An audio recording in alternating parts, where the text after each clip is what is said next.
So we have 2 more Zooms with our dear friend Juliet Thompson. I can't do it in one Zoom, I'm sorry. So we have to finish it next time, because next Sunday I should be in Congo and I won't have time to prepare, so I'm sticking with the book. So hopefully we'll finish it next Sunday, and then we'll move on to other wonderful Baha'is. So we left the story when Lua Getzinger finally had to go to California to set up Abdu'l-Bahá's trip to California. I think he arrived in San Francisco on October 1st of 1912. And Lua made the arrangements for his visit. And of course, as you will know eventually when we talk about her, she went to join Abdu'l-Bahá in Egypt later on. So on the 4th of July, 1912, yesterday, she says, Mama had her birthday dinner with the master. He was so sweet to her. When we first arrived, we found him in the English basement, and he had led Mama to the sofa, and with that wonderful freedom of his, drew her down beside him. Carrie Kinney, Georgia Ralston, and I were sitting across the room by the window, and I'm afraid we did look solemn, for we sat in a row perfectly silent. Look at them, said Mama, laughing. They're jealous of me. Then we will make them more jealous. And that master seized Mama's hand and drew her still closer, at which she looked really scared. Now I felt compelled to speak. 3 years ago, my lord, on the 4th of July, Carrie and I were with you in Akka, and you took us to the holy shrine of Baha'u'llah. I never expected to keep that anniversary with you in New York. At the table, the master joked with Mama because she was eating so little. I perceive that you are an angel, Mrs. Thompson. Angels do not eat. The master says, I'm not an angel, I laughed, for I eat every morsel he puts on my plate. I perceive that you're a very clever girl, Mrs. Thompson, he continued, is going home to a luscious supper and saving her appetite for that. Passing me a dish with 3 very shriveled dates on it, he said, here, Juliet, are the Father, the Son, and the Holy Ghost. And I ate them up. A little later, Mama said, looking at the master with her sweet shyness, you're very kind to me. God knows the degrees of it, he sighed deeply. While we sat with him after dinner, he spoke of tests. Even the sword, he said, is no test for the Persian believers. They are given a chance to recant. They cry out instead, Ya Baha'u'llah, then the sword is raised. He shut up his arm as though brandishing a sword. They cry out all the more, Ya Baha'u'llah. But some of the people here are tested if I don't say, how do you do? Wow.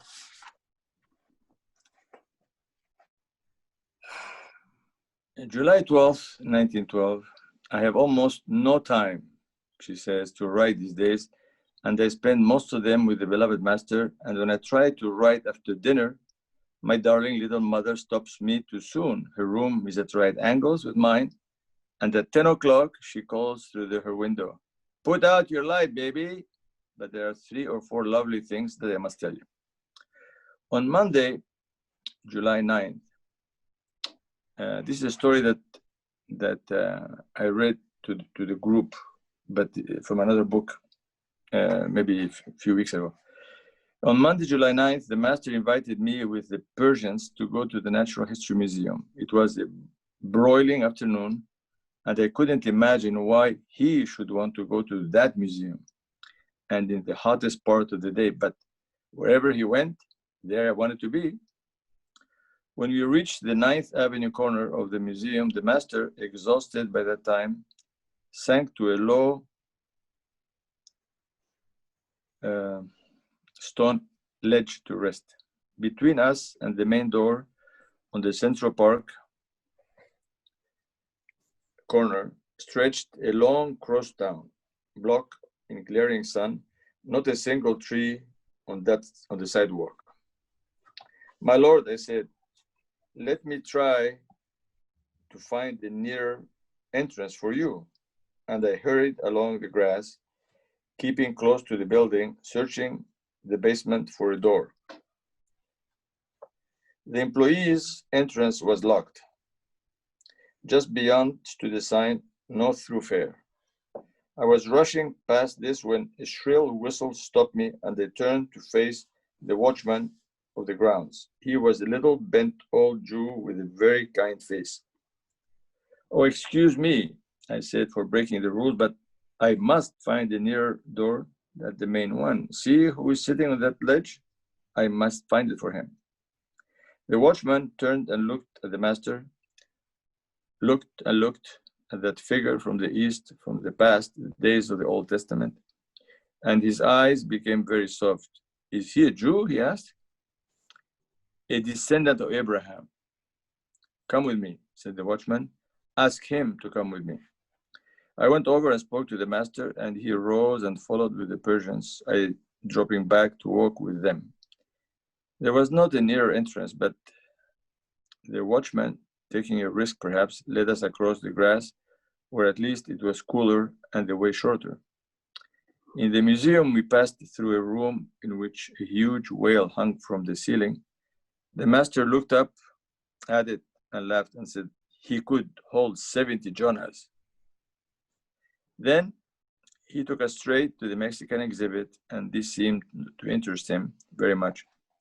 In the great elaborately carved glyphs standing around the room, he found traces of Persian art and pointed them out to me. He told us that this culture resembled very closely the ancient culture of Egypt. Only, he said, this is better. Then he took me over to the cases where he showed me purely Persian bracelets. For the tradition, I said that in the very distant past, this country and Asia were connected. Assuredly, answered the master, before a great catastrophe, there was such a connection between Asia and America. After looking at everything in the Mexican rooms, he led us to the front door and out into the grounds again. Then, stepping from the stone walk to the grass, he seated himself beneath a young birch tree, his back to us, while we stood behind him on the flags. He sat there a long time silent. Was he waiting for someone? I wonder. While he waited, the old Jewish watchman stole quietly up to me from the direction of the museum. Is he tired? He whispered. Who is he? He looks like such a great man. He is Abdu'l-Bahá of Persia, I said, and he has been a great sufferer because of his work for the real brotherhood of man, the uniting of all the races and nations. I should like to speak to him, said the Jew, and I took him over to the tree under which the master still sat with his back to us. At the sound of our footsteps, he turned and looked up at the watchman, his brilliant eyes full of sweetness. Come and sit by me, he said. Thank you, sir, but I'm not allowed. Is it against the rules for me to sit on the grass? The old man's eyes, softly shining, were fixed on the master. No, you may sit there all day. But the master arose and stood beneath the tree. Such pictures as I see when the master is in them could never be put upon canvas, not even into words, except by the sublimest poet. But I always want to try at least to leave a trace of their beauty. The master, luminous in the sunlight, his white robe flowing to the grass, standing beside the white slender trunk of the birch tree with its leafy canopy over his head. The Jew standing opposite him, so bent, so old, his eyes like a lover's humbly raised to the face of his own Messiah. As yet I recognized his Messiah, yet his heart worshipped. Eagerly he went on, offering all he could think of to this mysterious one who had touched him so deeply. You didn't see the whole of the museum. Would you like to go back after you have rested? You didn't go up to the third floor. Unseen by us, he must have been following all the time. The fossils and the birds are up there. Wouldn't you like to see the birds? The master answered, very gently smiling, I am tired of traveling and looking at the things of this world. I want to go above and travel and see in the spiritual worlds. What do you think about that? He asked suddenly, beaming on the old watchman. The watchman looked puzzled and scratched his head. Which would you rather possess, continued the master, the material or the spiritual world? Still the old man pondered. At last, he brought forth, well, I guess the material. You know, you have that anyway. But you do not lose it when you have attained the spiritual world. When you go upstairs in a house, you don't leave the house. The lower floor is under you. Oh, I see, cried the watchman, his whole face lighting up. I see.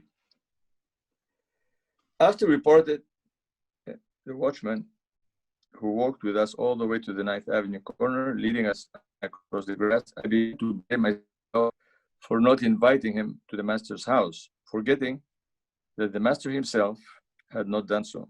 Every day I meant to return to the museum to tell the old man where the master lived, but I put off from day to day. When at the end of a week I did run over to the museum, I found a young watchman there who seemed to know nothing of the one he had replaced. Had our friend gone upstairs? Why had the master visited the Museum of Natural History in the hottest hour of a blistering July day? Had he instead visited a soul whose need was crying out to him to open an old man's eyes so that he might see, to climb the stairs, to take away the dread of death? She had a footnote from 1947. She says there may have been two meanings to that visit to the museum, and the second meaning I could not have thought of till 1940, when I became so deeply involved in the Baha'i work in Mexico and completely at one in heart and spirit with the believers there. On the 10th of July, I went to the master in the early morning with something in my heart to say, but already there were people with him and I saw no chance of talking privately. Come, Juliet, sit by me. He called as I entered the room. Now speak. How could I before those people? I hesitated. All your hopes and desires are destined to be fulfilled, he said, in the kingdom of God. This was my cue. I came to tell you, my Lord, that now I have only one desire, to offer my heart for your service. This you will also do, but all your desires will be fulfilled. He kept me to lunch the day. While we were waiting in the English basement for the lunch to be announced, Waliullah Khan and I alone with the master, he spoke again of my truthfulness. Oh, I pray may someday have all the virtues so that in every way I can make you happy. But he who possesses truthfulness possesses all the virtues, said the master. Then he went on to tell us a story. There was once a disciple of Muhammad who asked another disciple, what shall I do to please God? And the other disciples replied, do not kill, do not steal, do not covet, etc., etc., etc. A great many do nots. The master laughed. He asked still another, what shall I do to become nearer to God? And this one said, you must supplicate and pray, you must be generous, you must be courageous, etc., etc. Then the disciple went to Ali. What do you say I should do in order to please God and to become nearer to Him? One thing only, be truthful. For, continued the master, if you are truthful, you cannot commit murder. You would have to confess it. Neither can you steal. You would have to confess it. So if one is truthful, he possesses all the virtues. I may tell you this, he said to me, and he told me a thing so wonderful that even to keep and cherish his words and read them over in the time to come, I cannot repeat it here. My Lord, I said, if ever I have told you an untruth, it was because I deceived myself. There are degrees of truth, he answered, but that word of yours, which has so pleased me, was absolute, perfect, extraordinary truth. That night, we walked with him in his garden, Georgie Ralston, Mirza Ali Akbar, Waliullah Khan, Ahmad, and I. Dear Lua, who has not yet left for California, was ill and unable to be with us. He led us down a path sloping to the river, flanked by tall poplars, sweeping on ahead in his gleaming white robes. He was like a spirit. The night was very dark. The river and the Jersey Palisades starred and glittering with lights, and there were chains of lights close to the water. With a wave of the hand towards them, he said,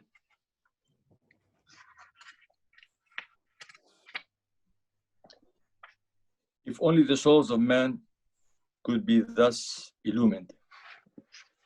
It is you, my Lord, I said, as I followed close with Waliullah Khan and Ahmad, who put a torch to our souls and light them.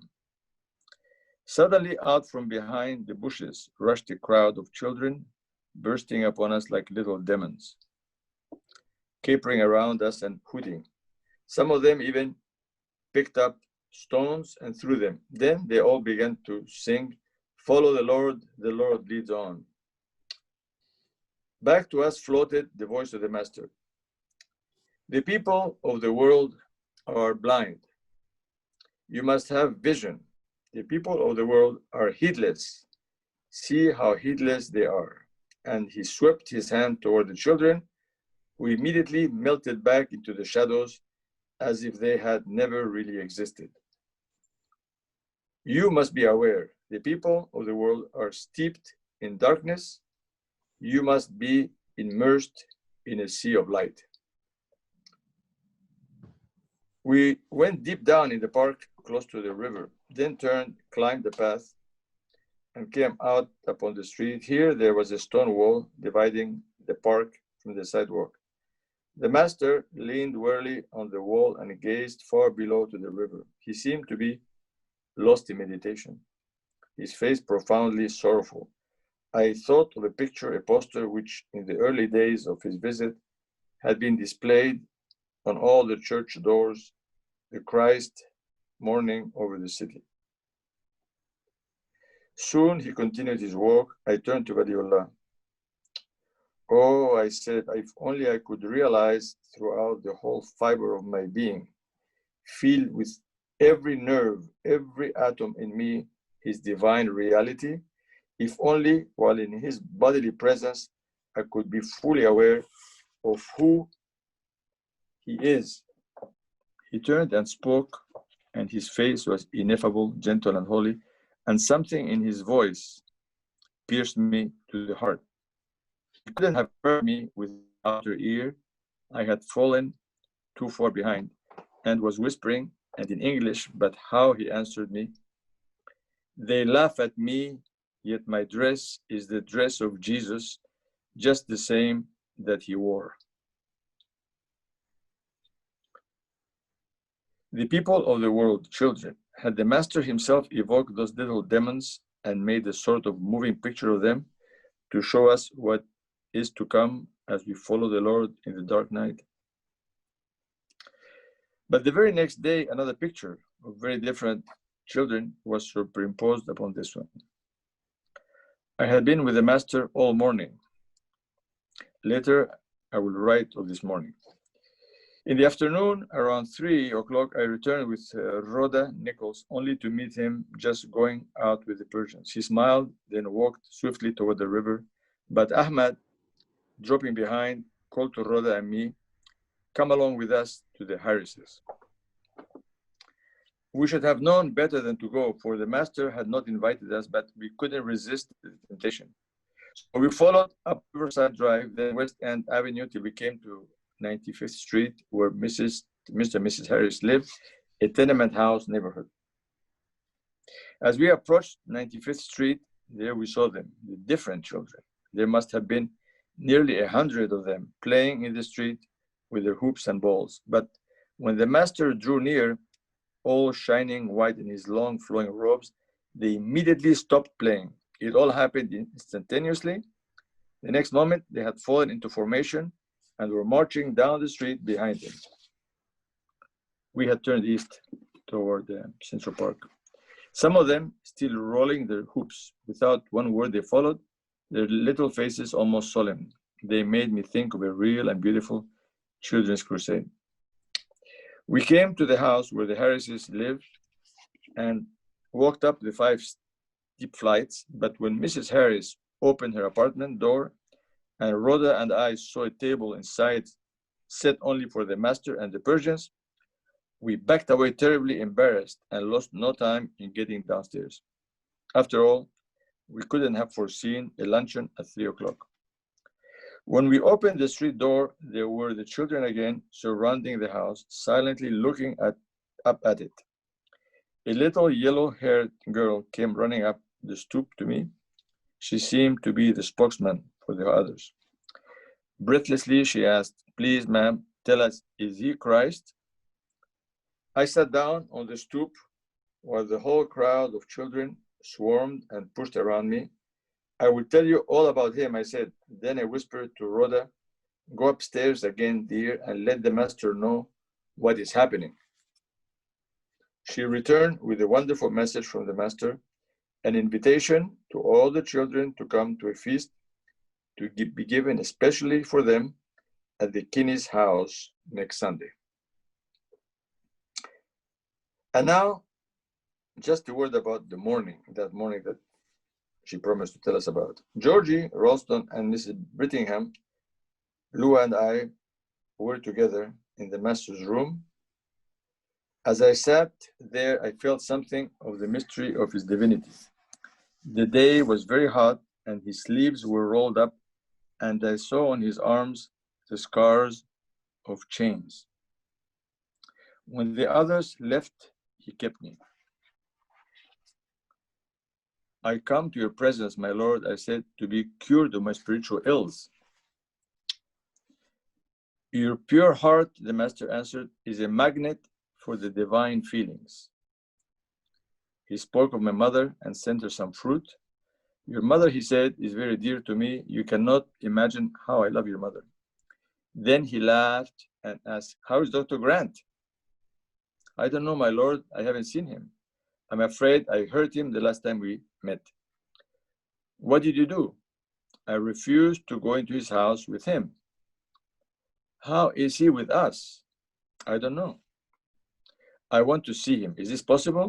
"Yes, I'm sure. I will telephone to him."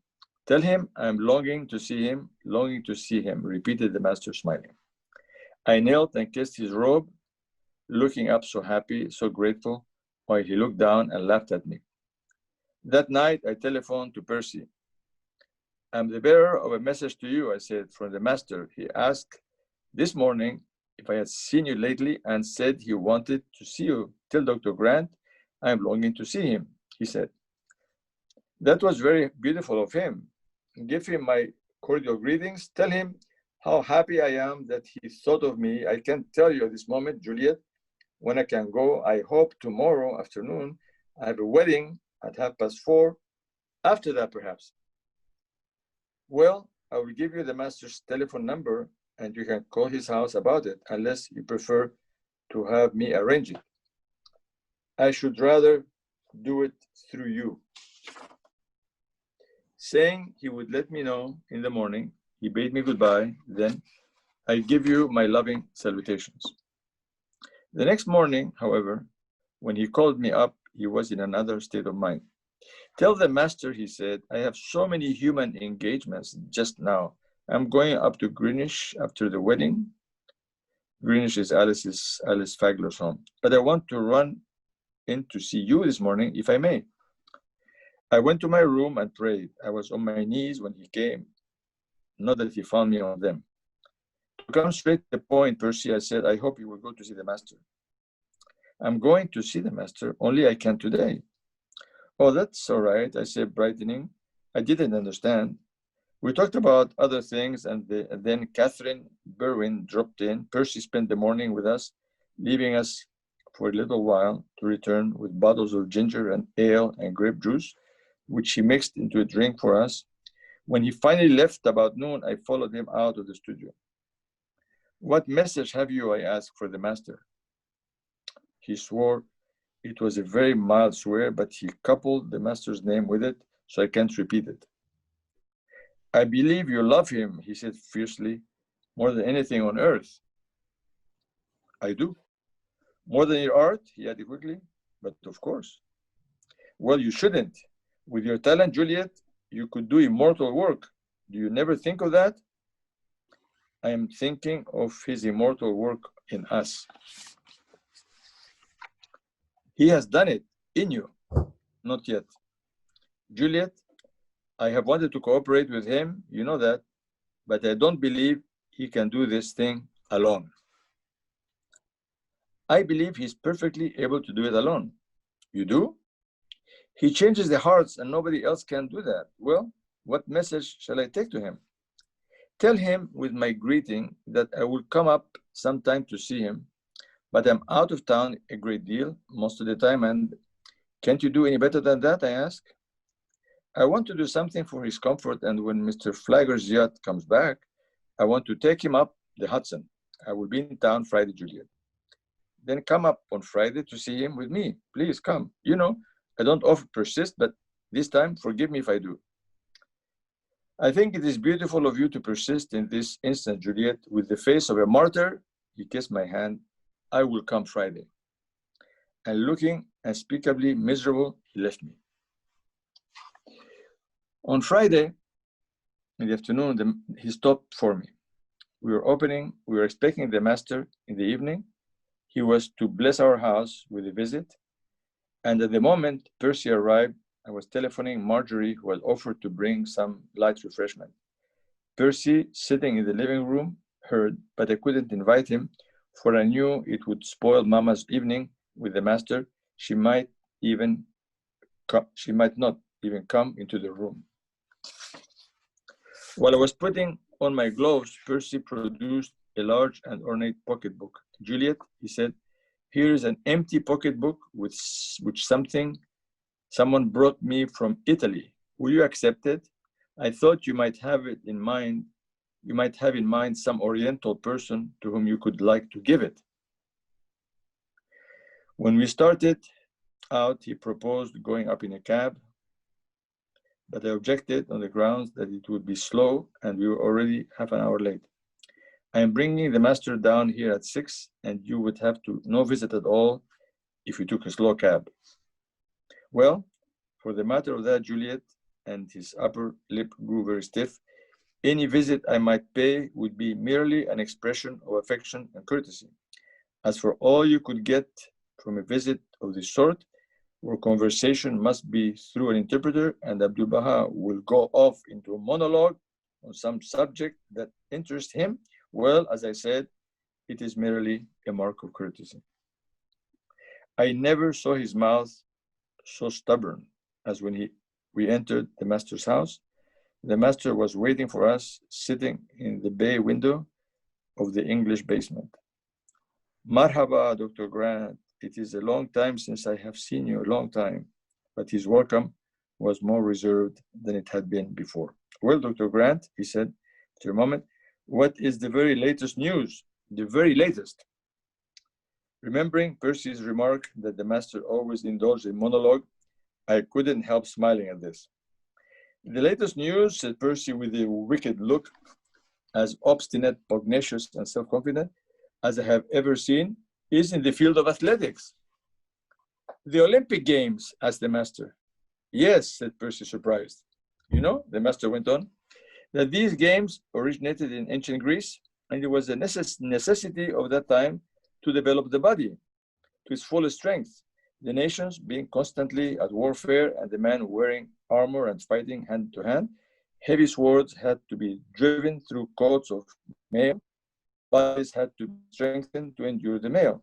But explain to the master, said Percy, very much de haut en bas, that because of the people all centering in the cities and thus depleting their constitutions, the necessity for physical development is just as great now as it was then, though the basis is different. The master answered with the utmost sweetness, we do not deprecate physical development, for the sound mind should work through a sound body. But we think that the people of the West are too much concerned with mere physical development. They forget the need of spiritual development. But Percy was bent upon argument. The development of the spirit, he maintained, could not even begin till the body had first been built up. But he looked so absurdly condescending, so pompous, so sure of his power to defeat the master, that I could scarcely control my mirth. The master did not control his. Man thinks, said the master, too much of perfecting the body. He smiled delightfully. But of what use is it to him without the perfecting of the spirit? No matter how much he develops his muscles and sinews, he will never become as strong as the ox, as brave as the lion, or as big as the elephant. Physically, he's an animal, yet inferior to the animals. For animals acquire the sustenance with the greatest ease, whereas man has to toil insistently to labor with him for a mere livelihood. So in the physical realm, the beast is nobler than man, but man is distinguished from the beast by his spiritual gifts, and these he should develop with the other, both together. There should be the perfect balance, the spiritual and the physical. A man whose ideal side only is developed is also imperfect. We do not deprecate comfort. If I could find a better house than this, I would certainly move into it, but man should not think of comfort alone. I looked at Percy. He was still like a fighting cock, ready for another bout. He would never give in before me, I knew, so I slipped quietly into the kitchen. When I returned, the whole atmosphere had changed. His face had softened, his stiff mouth relaxed. As I entered the room, the master was saying, when one prays, one sometimes has divine glimpses. So when one is spiritually developed, a sublimity of nature is obtained, a delicacy of vision such as could not other found. Not only this, but tranquility and happiness are secured. Do you think if it had not been for spiritual assurance, I could have been happy all those years in prison? Think of it, 40 years. You have just been telling me, Dr. Grant, that 40 years is the average American life. I spent my American life in prison, yet all that time I was on the height of happiness. Many believers in Persia have been forced to give up everything, their possessions, their families, and in the end, their lives, but they never lost their happiness. Remember Christ when they placed the crown of thorns on his head. At that very moment, as the thorns wounded his brow, he looked down the vista of the street, held in innumerable bowing gold crown, low the crown of thorns. Do you think he did not know that he could not foresee? Again, I stole a glance at Percy. He looked utterly melted now, and his eyes shone. When they spat the face of Christ, the master went on, when they made a mock procession and carried him around the streets, he felt no humiliation. Just then, I rose to go, first asking permission with my eyes of the master. Percy was not inclined to go even when we were on our feet. In spite of that momentary softening, perhaps partly because of it, he still wanted to stay and argue, and I could hardly tear him away. While we were standing, he swung the master's divine subject to a combative one. The Occident versus the Orient, that was the substance of it. And if ever I saw the Occident embodied, it was at that moment in that man. The master leaned close to him and with the utmost gentleness and patience tried to appeal to him. The people of the East, he said, were content with the so the work were shorter. He touched too on the absence of suicide in the Orient.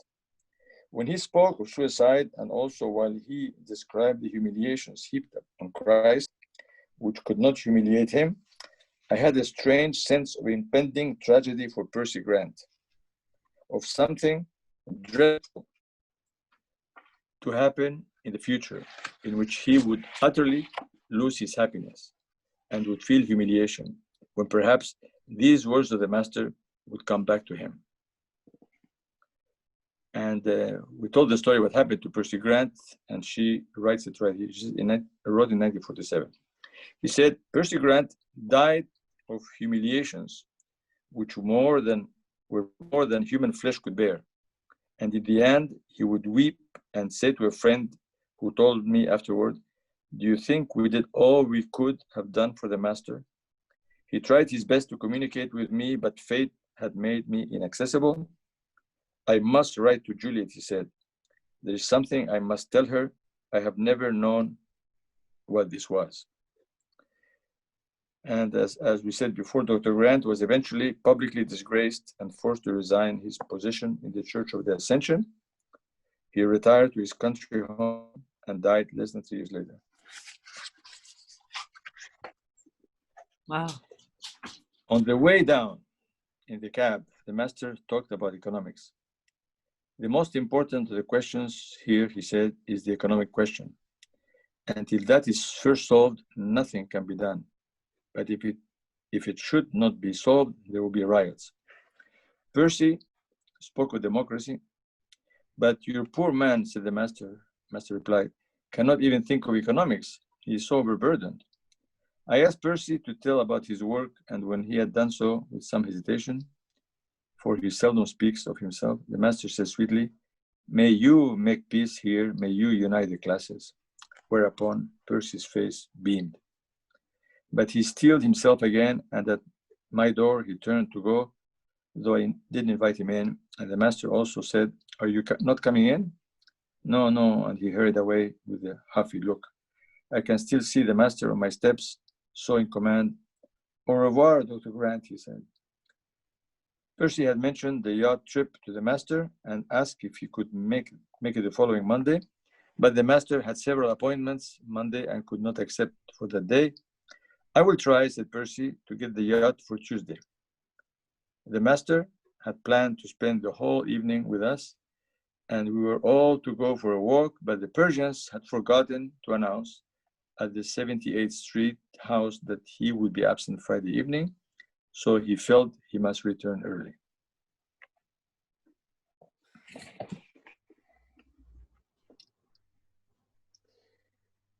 My lord came into our house. The door was not locked. He opened it himself and walked up the stairs. It was his house. Mama almost ran to meet him, her face suffused with joy, her eyes shy and tender. The McNutts and the Goodalls had arrived, and Ruth Berkeley and Marjorie were waiting in the second floor living room. The master went in and greeted them with his wonderful, buoyant greeting.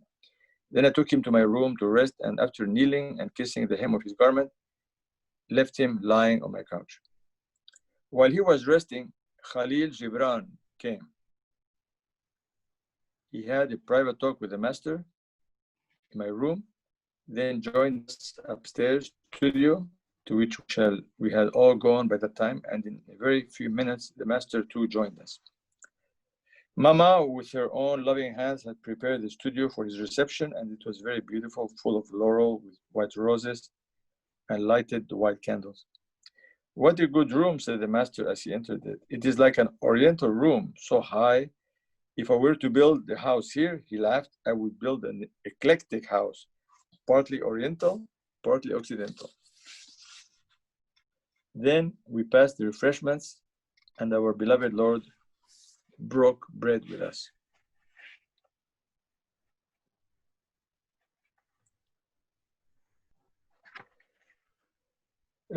Footnote. Of course, I was terribly disappointed that the master stayed such a short time that night. A few days later, I began to see that this was no accident, that the change of his plan was not a result of the Persian's forgetfulness, but that in it was a deep and subtle lesson for me, a lesson in perception or intuition, which is truth itself. I had asked the master whom I should invite to meet him. Anyone you think of, he answered. Whatever name comes into your mind, invite that person. A few names came into my mind, as if projected there from outside. Percy Grant. At once I rejected that name on Mama's account, as I have explained already. Mrs. Krug. Oh no, Mama wasn't fond of Mrs. Krug. Mrs. Kaufman, no. Then I selected my personal friends, Mrs. Krug and Mrs. both because what harmony there was between us was broken for the time being. Percy Grant. So, didn't obey the master, divide those people that came to mind. That's the master didn't stay. He left. Tuesday, July 16th, the day proposed for the yacht trip up the Hudson, was a day of crushing disappointment. In the morning, I awoke thinking, today great things may happen for Percy. Miracles may happen still. An instinct made me uneasy. As soon as I reached the master's house, I asked if Dr. Grant had been heard from. No word had come. Dr. Farid told me, and really to arrange the appointments. You have better telephone, Juliet. I went to the corner drugstore and called the rectory, only to learn that Percy was still in Greenwich. I called him in Greenwich. Oh, Juliet, he sounded bored. I have been meaning to telephone you all morning, but one thing after another has prevented me. No, I'm sorry. Tell Abdu'l-Bahá how very sorry I am, but I cannot arrange the trip for today. Mrs. Flagler was in town yesterday, and it didn't agree with her, and she isn't well enough to go today. I'm very sorry, I murmured, so shocked I could scarcely speak. When does the master leave New York? On the 22nd. The 22nd? I hope it can be arranged before then. I hope so. How did the supper go off the other night? What supper? The supper you had for the master. There was no supper. Why, I heard you were talking about provisions over the telephone with Mrs. Martin. That was only fruit and a cool drink. The master just paid us a visit. I asked you to come in. Well, I didn't feel that I could. I thought you were going to sit around the table and that all those Persians you had asked would fill it up, and that woman you invited at the master's house. It makes me shudder, Juliet, to think of all the money you spent that day. That was nothing. Oh, money is nothing, I suppose. Certainly nothing compared with the visit from the master, and I said goodbye. I went back to the house, so ashamed I could hardly hold up my head. Miserably ashamed of Percy Grant, burning up with indignation at his deliberate insult to the master, to him whose dress was the same as the dress of Jesus, an insult leveled at the master, the real intention of which was to hurt me. Just a petty revenge on me. I gave Percy's wretched message to Dr. Farid without any comment, then stole off alone and wept. Soon my Lord sent for me. I longed to unburden my heart to him, but Grace, Krug, and Louise were with him, and Grace was telling her own troubles, speaking of some unhappiness of the day before. So, of course, I couldn't say nothing. I sat forcing back my tears, feeling that at any moment I might burst out crying, and I mustn't do that in his presence for any other reason than love. And now, said the master, still talking with Grace, the sun is out again. The sun is shining. I'm glad of that. I do not like clouds. Oh, what if I cry now, I thought. Winds from all directions, from the north, south, east, and west, great hurricanes have been beaten against my ark. Yet my ark still floats. Smiling, he made an adorable gesture with his hands, swinging them like a rocking boat. One single wave has submerged many a great ship, yet my ark still floats. Juliet, he said, turning suddenly to me, is there anything you want to ask me privately? Bia, come. He led me by the hand into the back room. Now speak. Your eyes are all speech. I only want to say that I am deeply ashamed for Dr. Grant, deeply sorry the friend whose husband belonged is sick. He couldn't get it for today. It is better so, said the master. I was wondering how I could do it, for I am not very well today and must be in Brooklyn this evening at 8 o'clock. But I would have done it for his sake. It is better, better. He ended with a strange, sweet intonation as he returned to the other room.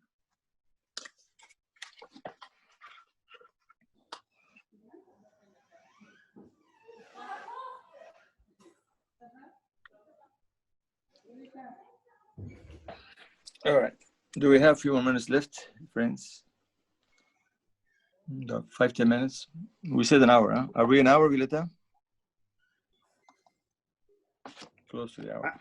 I just wanted to say this is so wonderful, and you know, this is such a privilege, and thank you so much for spending this time. And you know, the fact that so many people are joining us from all over the world, is itself our effort and your effort to unite, the believers, and that's the first step, in realizing the message from God, through Baha'u'llah and the Bab. So I really appreciate it. And it's such a privilege and joy to be able to participate.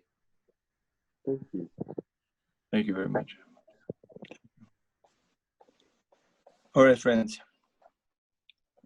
So, are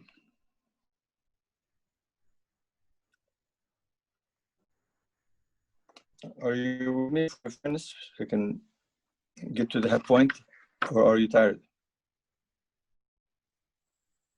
I'm always thirsting for knowledge, but let's continue. Yes. Yes, I feel the same as Mahvash. This is not the. Lovely. We have. I will cut off in just a little bit, and then the end is for next week when Abdu'l-Bahá left the U.S. So July 18th, 1912, she said, each day I drink deeper of the cup of love. Yesterday, the draught I took was pure ecstasy. I saw him for 3 brief moments only, but those 3 moments were charged. First, I saw him with a few others, Mrs. Helen Goodall, Miss Wise, Ella Goodall Cooper, and he spoke to us of the kindness of God, holding in his hand my rosary, which he has carried for several days, the one Khanum gave me in Haifa. When we meet kindness in a human being, he said, how happy it makes us, how much happier we will be when we realize the kindness of God. Later, he called to him alone. I met him as he came downstairs from his room to the library. He was all in white. Ah, Juliet, he said. He began to walk up and down the library. Your mother sent me these things, referring to some flowers and another little present. These things came from your mother. I became very happy from them, but she should not have taken the trouble. It made her so happy to send that little offering, but she should not have taken the trouble. He continued to walk up and down. In a moment, he said, I'm very much pleased with your truthfulness, Juliet. That matter between us, your truthfulness on that occasion makes me happy whenever I think of it. Everything in my heart is for you to see, my Lord. I only hope the day may come when you will see nothing in it except the love of God. He came very close and looked deep into my eyes with his brilliant eyes. I see your heart, he said. I look into your face, and your heart is perfectly clear to me. Again, he paced up and down, and it was then I knelt. Tell the master, I said to Waliullah Khan, I pray that my heart may become entirely detached from this world. Your heart, said the master, pausing before me and gazing at me with a face of glistening light, will become entirely detached. You are now in the condition I desired for you.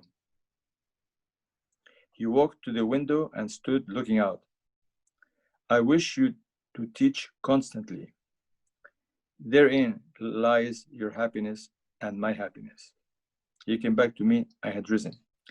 I wish you to be detached from the entire world of existence, to turn to the kingdom of Abha with the pure, with the breath, to teach the people.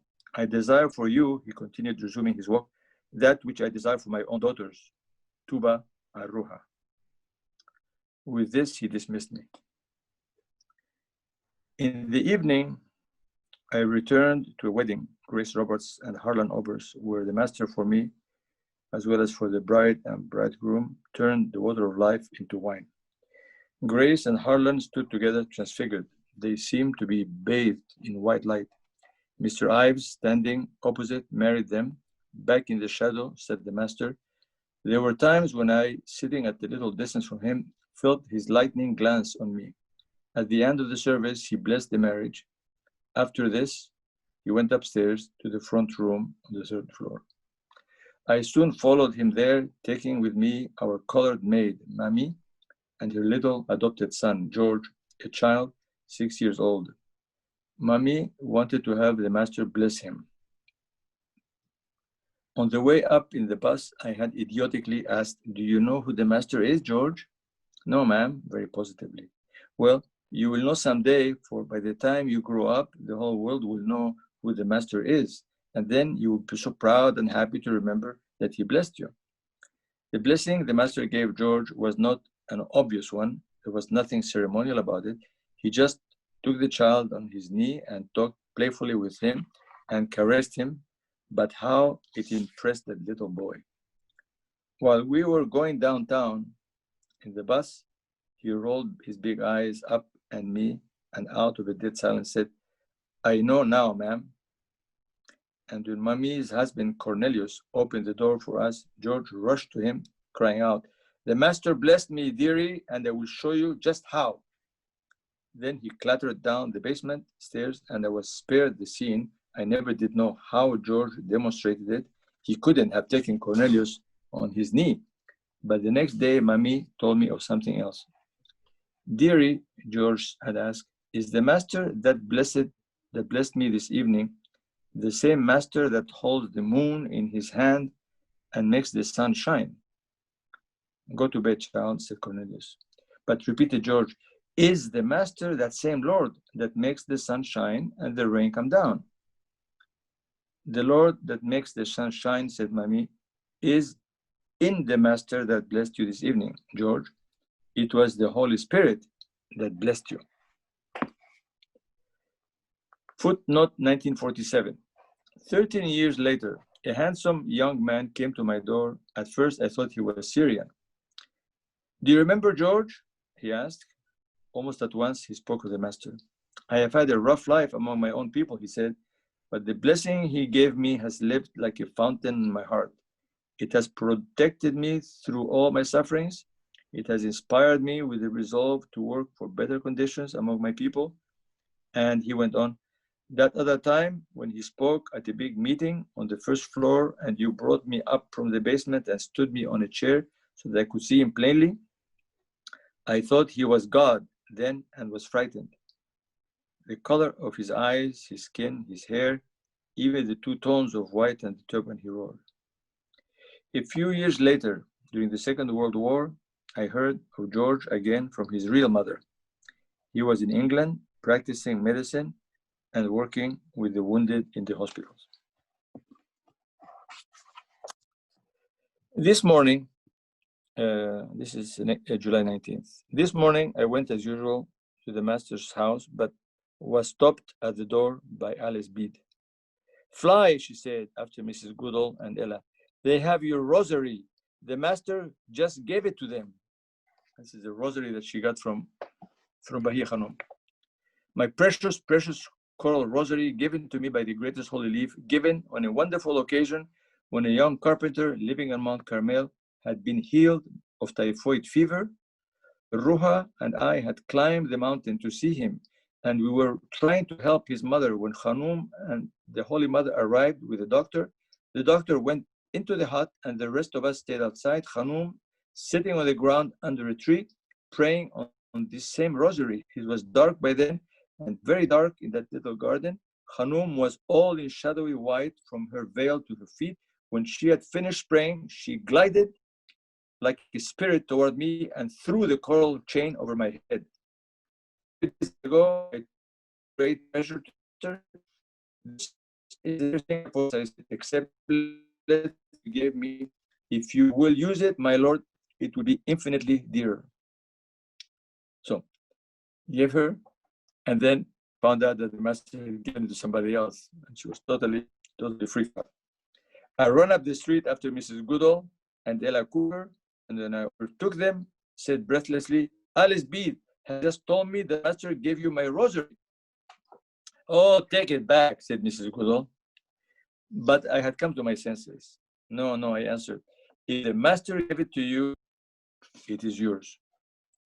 In the afternoon, I went again to my Lord. He was sitting in the basement, in his lap a tangled pile of rosaries. I sat between Ahmad and Edward Getzinger. The master held up a rosary. To whom do I return this? He inquired of Ahmad. Edward leaned over to me and whispered, that is the way your rosary went. No, it isn't, I whispered. What did you say? Asked the master. It was nothing, my lord, nothing. I said. He smiled and the subject was dropped. So the footnote said in 1947, just after the master passed, ascended, dear Mrs. Goodall died. And Ella, as her friend, sent the rosary back to me. Several years later, I gave it to Romain Benjamin. He played a miraculous part in his life. And when he died 8 years ago, again, it came back to me. So the rosary kept coming back to Juliet Thompson. Okay, and this is the last entry, and then we finish for the night. This is July 25th. The master, Dublin, New Hampshire. I shall never forget the day he left, the day before yesterday. I went up early to his house, but oh, too late. On the street, I met Mrs. Hutchinson. The master has gone, she said, her eyes full of tears, her lips quivering. When? 20 minutes ago. I will go to the station. I jumped on a subway train and reached the station in a few minutes, but nowhere did I see the master and the Persians. Stopped the porter. Did they go through here just now? Egyptians? Yes. There wasn't a minute to explain. Yes, go to track 19. But track 19 was deserted, except for the gateman. Has a party of foreigners passed this way? I asked him. Turks? Yes. They're on the train. I supposed I couldn't go through. Yes, go through, but come right back.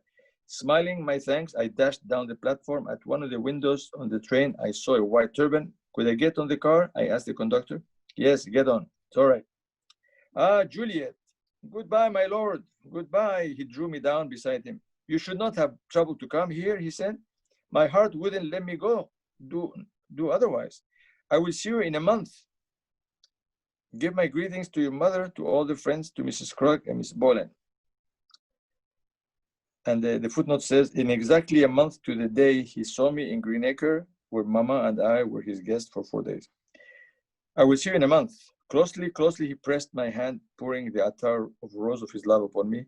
Then once more he said goodbye, and I left.